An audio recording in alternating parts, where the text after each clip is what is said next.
Bienvenue sur mon podcast Les Confidences Inspirantes. Je suis Pauline Le Carpentier et je suis coach et thérapeute. J'ai créé mon entreprise La Conscience de Pauline pour accompagner des femmes à s'engager pleinement dans leur vie. Avec ce podcast, je veux vous partager des confidences d'entrepreneurs engagés et passionnés pour vous donner l'envie, à vous aussi, de faire ce que vous êtes. Ces femmes, un jour, elles ont décidé de se choisir. Un jour, elles ont décidé de s'engager vraiment dans leur vie en s'autorisant à réaliser leurs projets et leurs rêves. Ces femmes, un jour, elles ont osé y croire.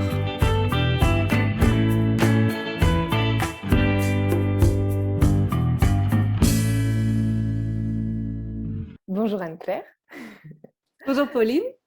Je suis ravie de t'avoir avec moi sur ce podcast, Les Confidences Inspirantes. J'ai voulu t'interviewer parce que tu m'inspires beaucoup. J'ai eu la chance de faire partie d'une de tes formations, de t'avoir comme coach pour Rise Up. Je te suis sur les réseaux et j'aime en fait ta présence. Tu as un truc qui se dégage de toi, qui fait que ça pose tout le monde, même quand tu peux porter un coup de gueule sur telle ou telle chose. Et j'aime beaucoup. Et c'est important pour moi voilà, que je puisse te faire découvrir aux gens qui me suivent. Donc, merci, je suis ravie d'être là. C'est trop bien. Est-ce que tu peux te présenter pour les gens qui ne te connaissent pas? Oui, je suis Anne-Claire Méret, j'ai 39 ans. J'habite au Costa Rica, mais au moment où on enregistre cet épisode, je suis au Mexique. Je suis entrepreneur. Mon but dans la vie, c'est d'aider les gens à vivre et contribuer depuis l'espace du cœur. Donc, ça prend différentes formes. J'aide principalement les entrepreneurs du bien-être à réussir dans leurs activités parce que j'adore aider les gens qui aident les autres. Mais j'aime aussi aider tous les gens qui commencent à se réveiller à autre chose, qui commencent à se rendre compte qu'ils ont beaucoup écouté leur tête, qu'ils ont beaucoup écouté les autres et qu'il est temps d'écouter leur cœur. Et donc, mes activités prennent différentes formes. En fait, je fais les choses qui me font plaisir quand j'ai envie de les faire.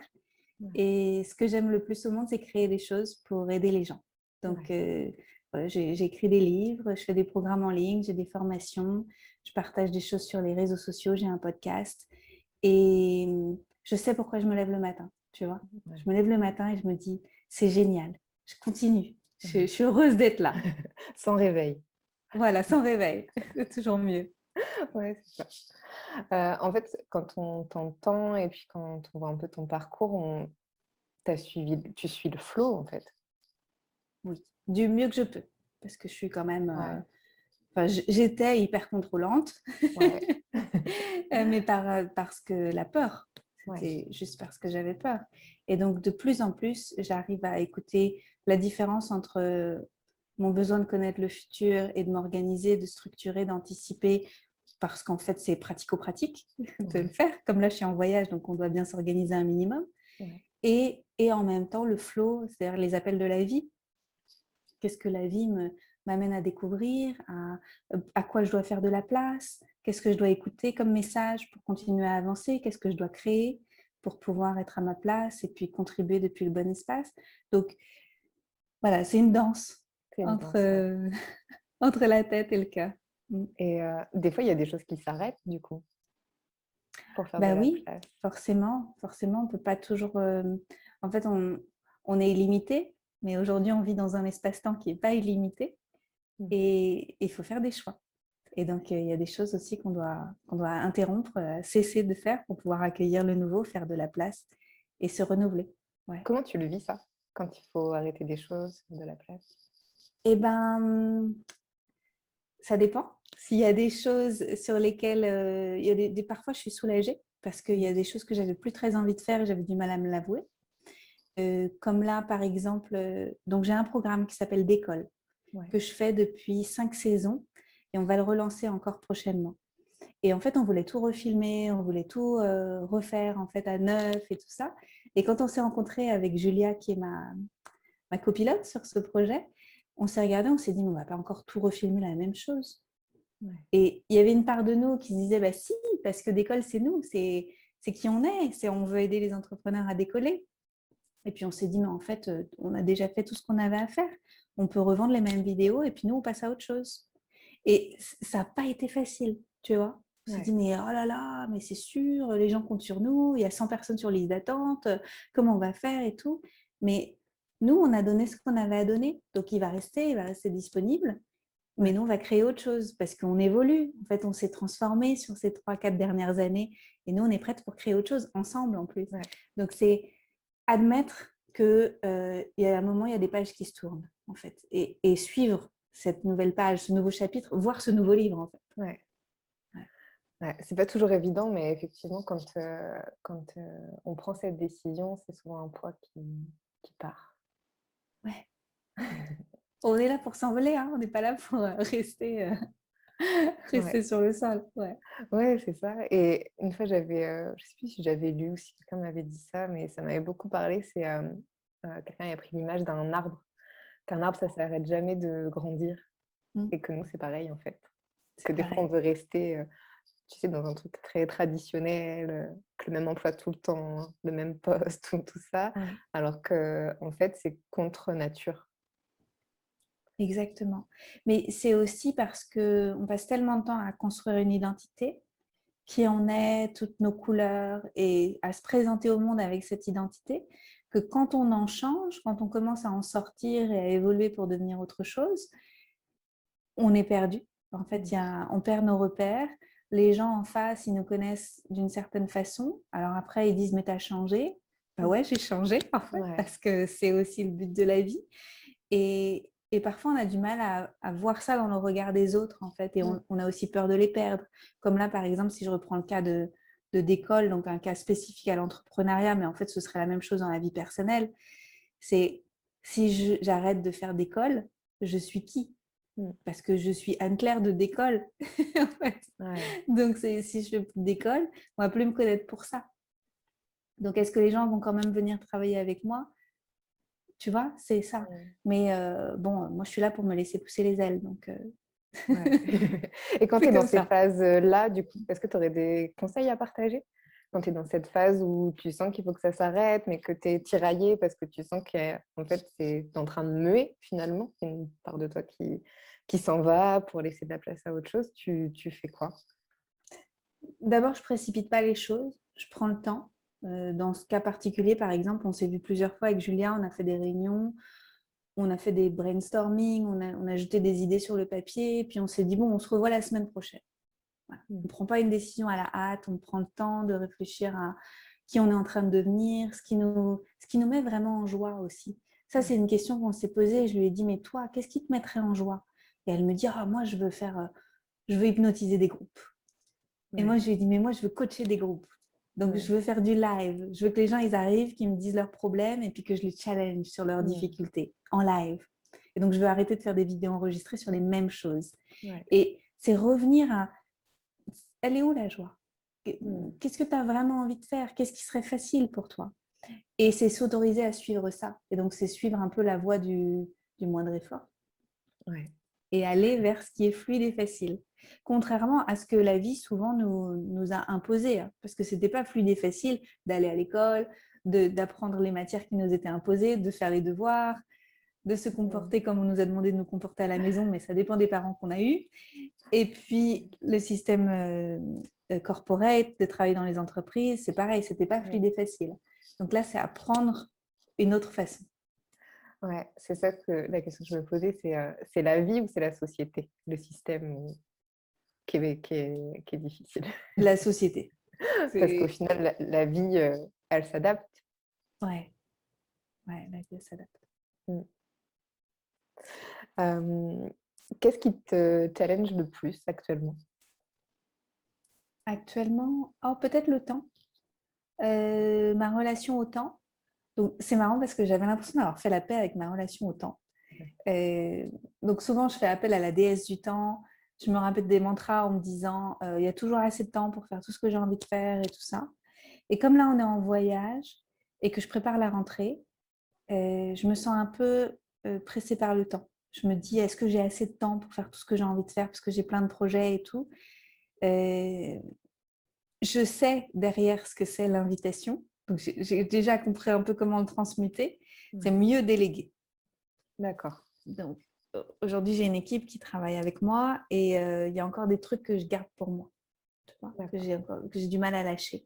Et c'est ça, c'est mon challenge du moment. Lâcher sur plus de choses pour me faire aider sur plus de choses et rester dans un espace créatif le plus souvent possible. Est-ce que tu penses que déléguer, c'est une des clés de la réussite dans l'entrepreneuriat? Je pense que ça dépend de ce qu'on a envie de créer. Moi, je sens que je me sens appelée à créer des programmes et des formations qui touchent beaucoup, beaucoup de monde. Ouais. Et quand on a ce niveau-là d'ambition et de succès, on ne peut pas tout faire soi-même. On ne peut pas être au four et au moulin, au service client, à la technique, à tous les éléments de communication, etc. Et en même temps délivrer un contenu de qualité. C'est impossible. Ouais. Donc, si on a envie de travailler à une échelle où il y a beaucoup de gens qui nous suivent et beaucoup de gens qui suivent nos programmes, on a besoin d'aide. Si on veut un cabinet prospère dans une petite ville tranquille, etc., et juste remplir notre cabinet, c'est différent parce qu'on va recevoir les gens en individuel, on va connaître tous les gens qu'on va recevoir. C'est certainement un nombre de personnes qu'on peut gérer s'il y a des messages dans la journée, qu'on peut gérer tout seul. Éventuellement, on va déléguer la facturation, un peu la communication si on a envie, mais c'est une autre histoire. C'est pas, il y a quand même moins de tâches au quotidien quand l'entreprise est plus petite. Ouais, ça dépend Mais ce on que peut tu avoir un ambitionnes. beau niveau de succès. Voilà, Ouais. c'est ça en fait. Ça peut être un très beau niveau de succès aussi. C'est juste une façon différente de travailler au quotidien. Ouais. Tu aurais quel conseil à donner pour des femmes qui ont envie de se lancer dans l'entrepreneuriat mais qui n'osent pas? Ah ben on vous attend.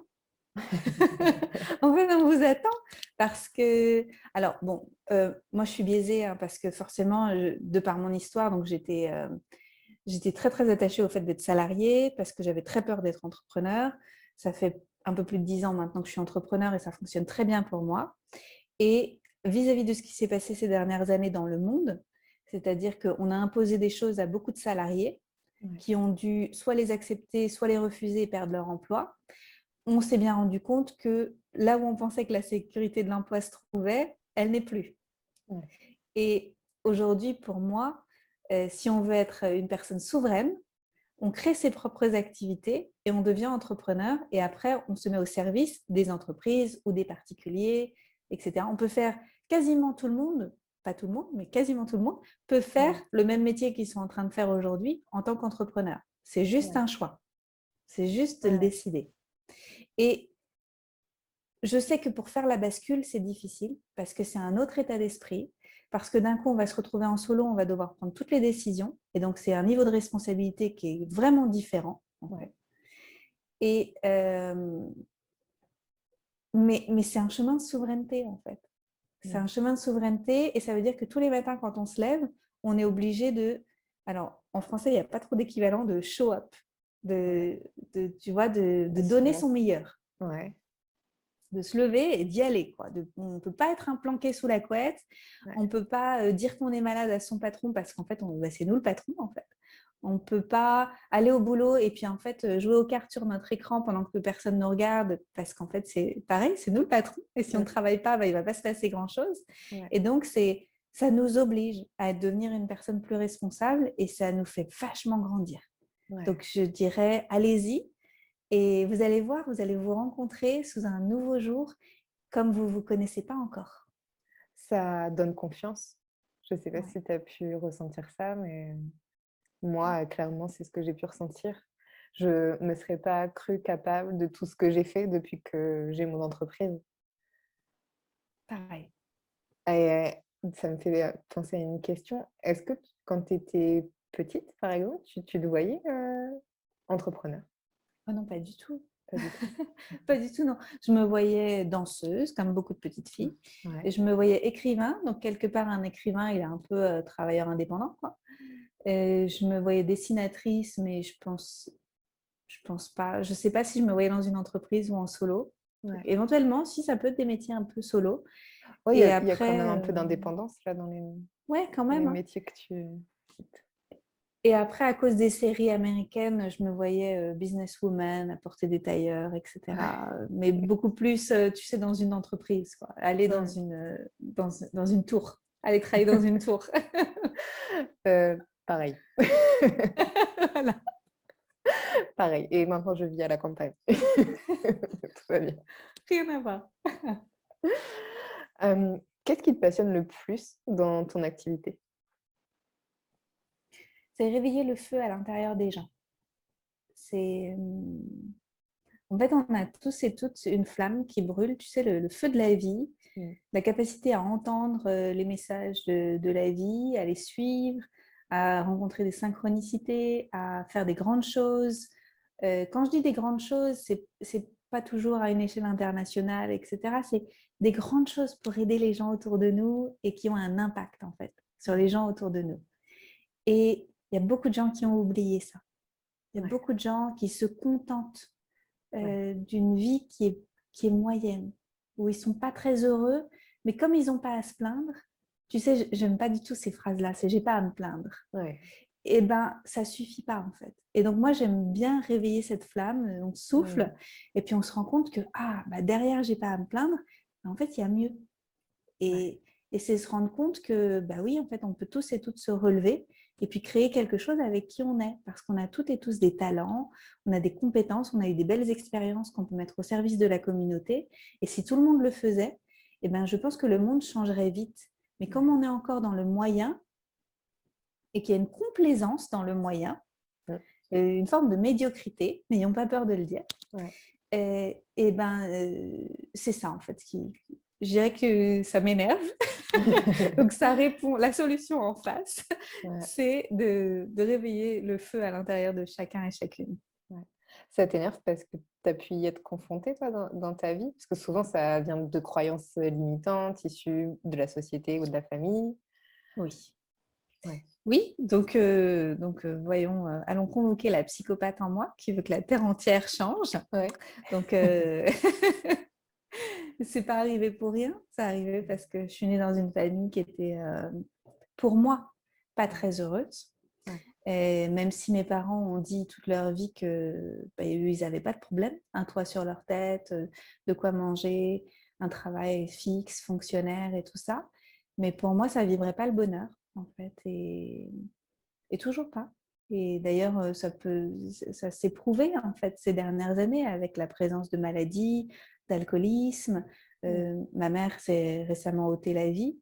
Donc, c'est pas des gens, pour moi, c'est pas des gens vibrants de santé et de joie avec lesquels j'ai grandi. Et pour moi, il y avait plus que ça à la vie. C'est-à-dire que en étant le témoin et la victime, entre guillemets, de ces circonstances-là, je me suis dit, c'est pas possible, il doit y avoir autre chose à la vie que ce qu'on m'a proposé là. C'est pas possible, je me suis pas incarnée que pour ça. Et donc, ça m'a donné une rage de découvrir et une curiosité de, mais qu'est-ce qu'il y a d'autre derrière tout ça? Ça vient d'où ça? Parce que tu vois, c'est un peu de ces questions que j'ai pu traverser ces temps-ci où je lisais un bouquin très féministe et ça m'a reconnectée à cette féministe que je suis depuis que je suis petite, où je me rebellais contre le modèle familial. Et je me disais, mais pourquoi? Tu vois, il y en a certains qui vont pas se poser d'autres questions, tu vois, et qui vont coller au système et rester enfermés dans certaines croyances qui les limitent. Et d'autres où il y a ce truc qui va faire que, non, je vais aller chercher ailleurs. Tu aurais quoi comme réponse, toi, à ça? Je dirais qu'il y a plein de raisons à tout ça. Je pense qu'on n'a pas tous le même niveau de vitalité et qu'il faut de la vitalité pour pouvoir aller vers sa curiosité. Si on est mou, en fait, mou, molle, par plein de raisons, hein. Ça peut être parce que nos hormones ne fonctionnent pas bien, parce qu'on ne dort pas bien, parce que tout ça, en fait, il peut y avoir plein de raisons qui font qu'on n'a pas la vitalité nécessaire pour se mettre en chemin vers tout ça. Il peut aussi y avoir, je pense, et ça, à mon avis, c'est une grande partie aussi, des jeux de codépendance avec les gens autour de nous. Et on peut se dire qu'on a trop à perdre si on poursuit une route plutôt qu'une autre. Et donc, si je prends l'exemple, par exemple, donc moi j'ai un frère, et donc moi je suis allée très très vite dans cette recherche, aller en psychothérapie pendant de nombreuses années, aller pleurer sur les divans des psys pour comprendre ce qui m'était arrivé, et puis me former, etc. Et mon frère, non. Et quand je vois dans certaines conversations qu'on a pu avoir ensemble, pour moi, il fallait que je tienne droite sur mes jambes. Et que et qu'en fait, je devienne une humaine, tu sais, qui arrive à fonctionner, en fait. Et pour lui, il fallait qu'on soit gentil avec mes parents. D'accord. Et je pense que c'est qu'on n'avait pas le même jeu de dépendance vis-à-vis des parents. Et il n'y a pas de jugement là-dedans, c'est juste dans le relationnel, un relationnel différent. Et quand on se sent cet esprit d'indépendance, c'est plus facile d'aller vers sa curiosité. Alors que quand on croit que les autres dépendent de nous, qu'on dépend d'eux, etc., il y a trop de choses qui se jouent. On a trop à perdre. Le poids familial, il peut être très important par rapport, dans le processus de décision pour quitter un job, quitter une vie où on se contente pour aller vers autre chose. Tu aurais quoi comme conseil pour ces personnes qui n'osent pas s'affranchir? C'est drôle, j'ai répondu récemment à cette question dans une story sur Instagram. Je crois que je vais faire la même réponse. Ah bah fais, vas-y. C'est garder vos parents pour le poulet du dimanche. Parce que, en fait, pour moi, nos parents et notre famille, en fait, étaient là pour nous élever jusqu'à ce qu'on soit fonctionnel et qu'on prenne nos propres décisions. Et il y a quelque chose, je ne sais pas depuis combien de temps c'est, je ne sais pas si toi tu l'as étudié ou si tu as des infos là-dessus, mais je trouve que les adultes d'aujourd'hui mettent leurs parents à une place qui n'est pas leur juste place. Nos parents prenaient nos décisions à notre place et nous donnaient des conseils jusqu'à ce qu'on soit des adultes fonctionnels. Mais ils ont une expérience de la vie qui est différente de la nôtre parce que c'était une période de vie différente à laquelle ils ont vécu, ils avaient des boulots différents, ils avaient des envies différentes. Et donc, nous, aujourd'hui, si on devait demander des conseils à quelqu'un, ce serait plutôt de demander des conseils à des gens qui, aujourd'hui, ont la vie que nous, on aimerait vivre. Ouais. Tu vois, c'est aller chercher des mentors, aller Oui. chercher des gens qui sont un petit peu plus avancés que nous sur leur chemin de reconversion, si c'est un sujet de reconversion, ou qui ont du succès dans leurs relations, etc. Mais aujourd'hui, autour de nous, des gens qui nous inspirent et aller chercher auprès de ces personnes-là des recommandations, des formations, une forme de mentorat, etc. Et puis remettre les parents à leur juste place, c'est-à-dire pour peut-être des choses du quotidien, de la maison, des enfants, de la cuisine, de la tendresse, des moments de vie, mais pas tout mélanger en fait. Et je pense qu'aujourd'hui, tout est mélangé et que les gens vont demander conseil chez leurs parents alors que leurs parents ont eu des vies complètement différentes. Oui, c'est ça. Et après, je pense aussi qu'il y a le côté, à mon sens, où c'est, il peut y avoir aussi un manque de travail sur soi, de la part des parents et de la part des adultes d'aujourd'hui, qui fait que du coup, tout est mélangé. Je pense que le manque de travail sur soi implique ça. Parce que si on arrive le travail sur soi fait qu'à un moment donné, on comprend qu'effectivement, on peut sauver personne et que chacun a sa place et que chacun a son chemin à faire, en fait, tu vois. Que chacun est indépendant. Et alors qu'il y en a beaucoup qui se sentent investis d'une mission qui dure toute une vie et que, en fait, si mon enfant fait un choix qui est complètement contraire à moi, ça remet tout ce que je suis en question. Tu sais, ce truc de fusion un petit peu.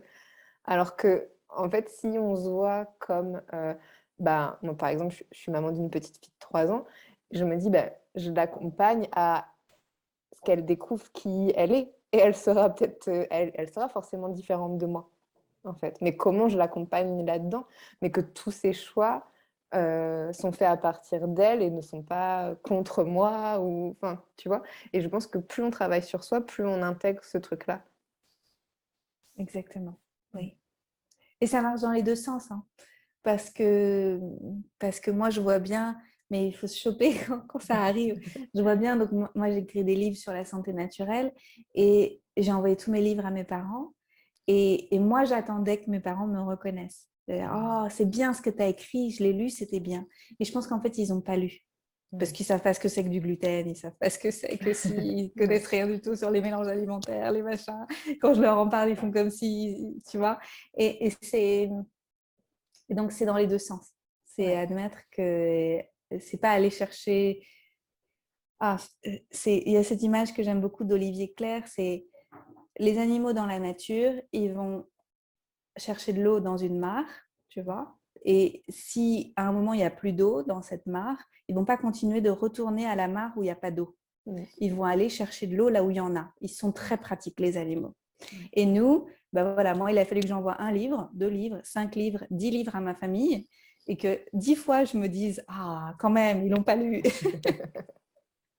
Et donc, à chaque fois, je me suis fait cette remarque-là. Donc là, ça va mieux quand même. J'ai commencé à comprendre. Ouais. Mais nous, les humains, on a quand même du mal à avoir cet esprit pratique. Ouais, c'est ça. Et d'où le travail sur soi. Parce qu'effectivement, cette question, en fait, c'est une quête de la reconnaissance de l'autre, parce que la quête de la reconnaissance, c'est une quête d'amour. Et on est beaucoup à avoir cette blessure d'amour au final. Mais en fait, effectivement, plus on va travailler sur soi, plus on va reconnaître nos blessures et arriver à se prendre en flag quand on cherche le regard, etc. etc. Et à force de se prendre en flag, à un moment donné, on en a marre. Et pour moi, c'est au moment où on en a marre qu'on peut se reprogrammer finalement. On parlait de connexion neuronale avant d'enregistrer le podcast, mais que de nouvelles connexions neuronales peuvent se faire. Oui. Et on est tous et toutes capables de le faire, ça j'en suis sûre. Mais parfois, il faut s'extraire de nos circonstances. Ça peut être partir en voyage, ça peut être déménager, ça peut être juste prendre de la distance, exprimer le besoin de prendre de la distance pour avoir de l'espace pour le faire. En fait. Merci.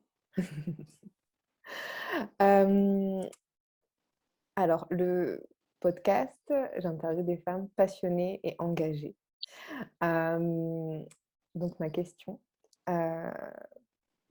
comment dire? Quelles sont en quoi tu es une femme engagée? Oh là là. Ouais. Donc, il y a plusieurs engagements qui me tiennent à cœur. Donc, déjà, moi, je ne suis pas sur tous les tableaux parce que oui, le monde est un grand chantier, mais on va là où c'est le plus important pour nous. Donc, moi, je veux aider les entrepreneurs du bien-être à occuper leur place. Ça, c'est le truc le plus important pour moi parce que si tous les entrepreneurs du bien-être occupaient leur place et arrêtaient de considérer que c'est juste un hobby du samedi après-midi, il y aurait en fait un message de santé naturelle qui serait vraiment mainstream en fait. Les gens sauraient ce que c'est que d'aller consulter un naturopathe, un praticien de médecine chinoise ou un praticien ayurvédique. Les gens comprendraient qu'il faut commencer à payer de sa poche pour rester en bonne santé, arrêter d'attendre d'être malade pour solliciter le système de maladie qui a été mis en place, etc. Et donc, j'ai vraiment envie que les entrepreneurs du bien-être occupent leur place. Ça, c'est mon message principal.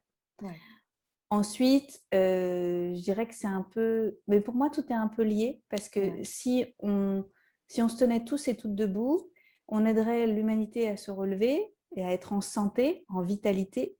Quand les gens ils sont en santé et en vitalité, ils écoutent plus volontiers leur cœur et ils vont aussi plus créer des projets qui sont uplifting, tu vois, des choses qui sont un petit peu plus au service de l'humain, qui sont bons pour tout le monde en fait.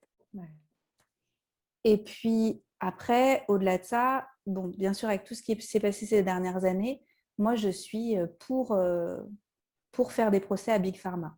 Voilà. Je pense que Big Pharma doit payer ce qui s'est passé ces dernières années. Ça fait très longtemps que ça dure, ce qu'ils sont en train de faire. Mais aujourd'hui, c'était vraiment gros comme un camion, en fait, tout ce qui s'est passé. Et donc, il est grand temps qu'il y ait des responsables qui soient, pour moi, mis sur un tribunal de crimes contre l'humanité et que ça ne se reproduise plus jamais. C'est-à-dire mentir à propos de pseudovirus, etc., qu'il y en ait, qu'il n'y en ait pas, j'en sais rien, voilà. A-t-il été isolé? Et ensuite, qu'on ne mente pas sur les remèdes, qu'on n'impose pas des choses à faire aux gens, que ce soit porter des masques, la distanciation et injecter des choses dans le corps des gens. En fait, c'est inadmissible, c'est un crime contre l'humanité et tout ça, ça s'arrête avec nous en fait. Il faut juste que les adultes d'aujourd'hui disent non, vous ne faites pas ça aux gens, c'est pas possible. Donc ça, c'est mon plus gros combat du moment, je dirais.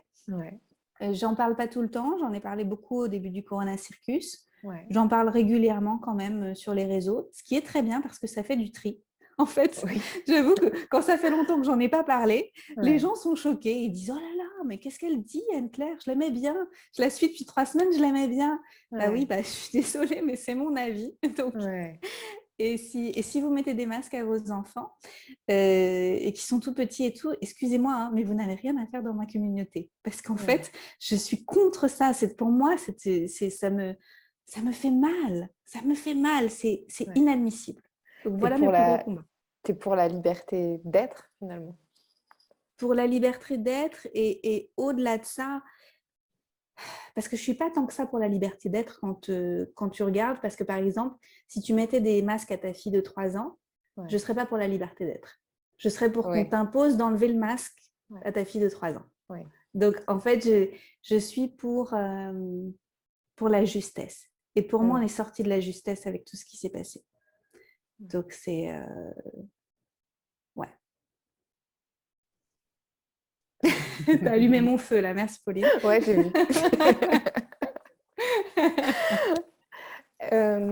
Est-ce que tu te rappelles d'un moment particulier où tu as décidé de te choisir? Oh, plusieurs fois. Alors, il y a eu une première fois à l'adolescence et alors je m'en souviens comme d'une image en fait. Je me vois comme si j'étais consumée par un feu. Donc, c'était encore une fois le feu, tu vois. Ouais. Et, et en fait, j'ai eu comme une rage où je me suis dit, mais puisque c'est comme ça, et que personne m'écoute, et que personne s'occupe de moi, et que je me sens incomprise, etc., puisque c'est comme ça, je vais m'occuper de moi.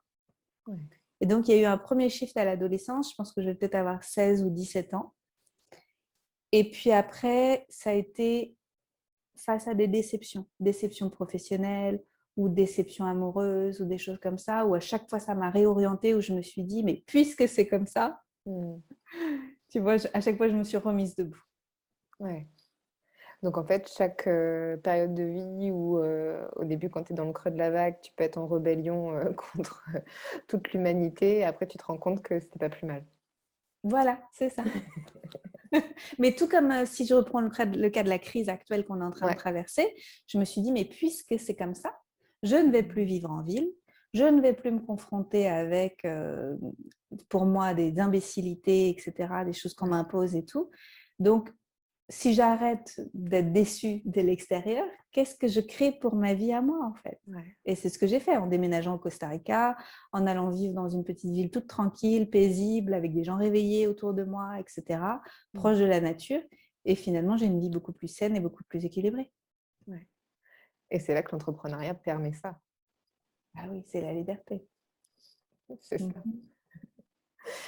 Euh, c'est quoi la suite pour toi? Ah là là. Alors, il y a la suite à court terme. Donc là, Ouais. dans les semaines qui viennent, je reprends ma formation coach femme d'Arat. Ouais. J'ai aussi envie de faire un niveau 2 Ouais. pour aider les coachs à aider les gens à prospérer. Aider les coachs à recevoir des gens qui vont bien Mm. et qui sont les créateurs du monde de demain. Tu vois, donc en Ouais. fait, c'est aider les coachs à faire ce que je fais. Ouais. Donc ça arrive. J'ai envie aussi de reformater certains de mes programmes, de les proposer différemment et tout ça, parce que j'ai énormément de contenu. C'est d'une richesse, en fait, tout ce que j'ai produit ces dernières années. Et parfois, ça dort dans un coin, en fait, parce que j'en fais plus la promotion et tout ça, et j'ai envie que ce soit disponible pour plus de monde. Ouais. J'ai envie d'écrire d'autres livres.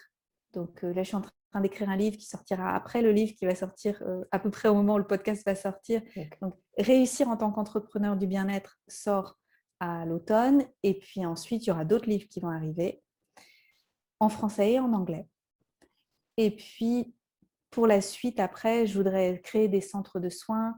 Je voudrais créer des lieux de transformation où les gens viennent pour guérir, grandir, s'émanciper, devenir des personnes souveraines à tous les niveaux de l'être. Et voilà, je pense que ça arrivera. Je suis jeune, j'ai le temps. Ouais. C'est la suite logique pour moi de ce que je vais créer. Donc, c'est drôle parce que à la fois, c'est très ambitieux et à la fois, c'est très évident parce que je pense que la vie va m'aider.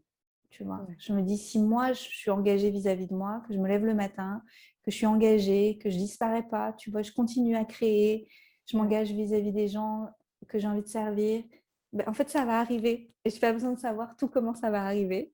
Tu le sens Je suis intuitivement que sur le c'est là. chemin. C'est ça. Ouais.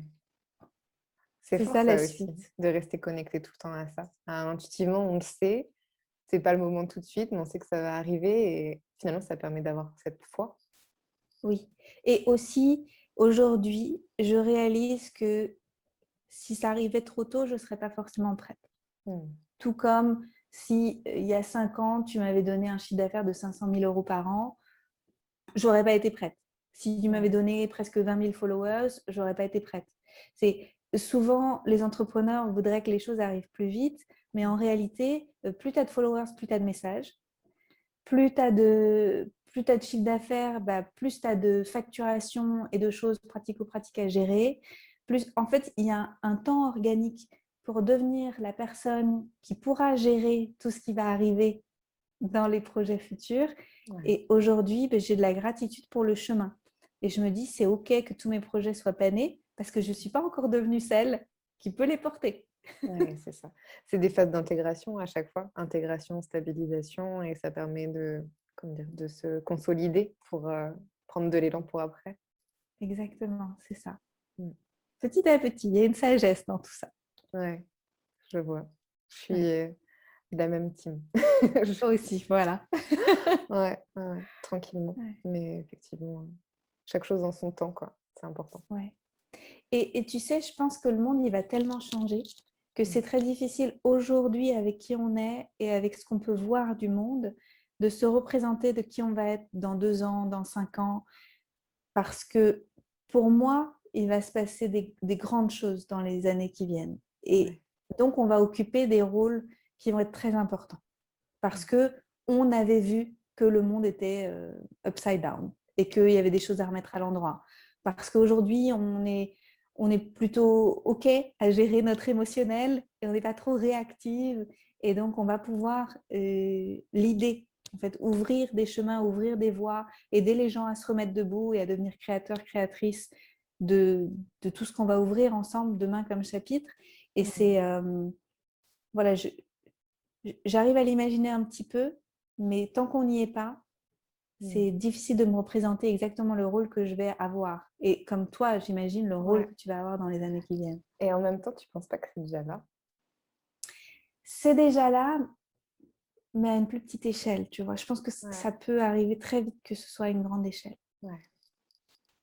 Je pense que, ouais, que effectivement, c'est là et que ça va Mm. arriver, que ça va... Mais quand tu dis effectivement comme aider les gens à se relever, à devenir créateurs et tout, moi je le vois bien dans ma clientèle en fait, que Mhm. après les confinements, il y a eu un réveil et ça va être, je vais avoir ce profil de clientèle en rendez-vous. Et, Ouais, c'est sûr. et du coup, je pense que ça va faire boule de neige, mais je pensais ça plus lointain. Et quand je prends des temps d'introspection, je me dis, mais en fait, il y a déjà des choses là. C'est déjà en train de se faire. Ouais.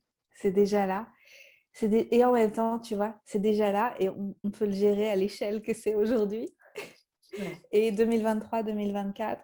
Alors, avant la crise, il y avait beaucoup de médiums, de gens qui canalisent, qui reçoivent les informations, qui avaient dit que ça durerait 4-5 ans. Ouais. Et donc, possiblement, on en a jusqu'à 2024-2025. Oh bon, nous, on est là pour durer de toute façon. Oui, on sera là. On sera là pour sûr, on est encore là pour longtemps. Ouais. Qu'est-ce que je peux te souhaiter? Oh, je veux dire des bons restaurants. Bah oui, c'est super Parce que important. Parce que là, je suis en vacances et que ma préoccupation principale en ce moment, c'est où est-ce qu'on mange. Je fais pareil en vacances. Je passe ma vie à regarder quel restaurant est le mieux noté où je vais bien manger. Donc, en ce moment, c'est ça. Et puis sinon, la plage, de l'amour, de la joie, de l'abondance de créer tous mes projets. Et Ouais, c'est ça. Bon, bah alors, des bons restaurants, de la plage, d'amour, de la joie, d'abondance. Merci pour toi aussi. Et quoi d'autre? Merci. Qu'est-ce que tu veux d'autre? La vitalité.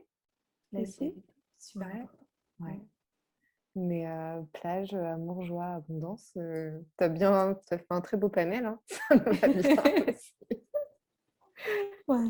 Créativité aussi.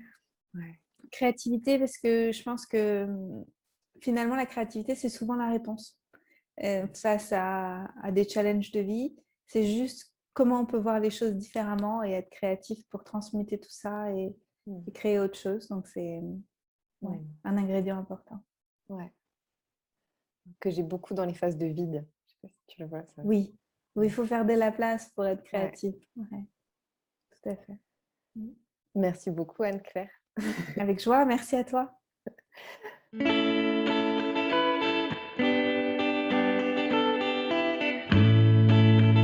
Merci d'avoir écouté cet épisode des Confidences inspirantes.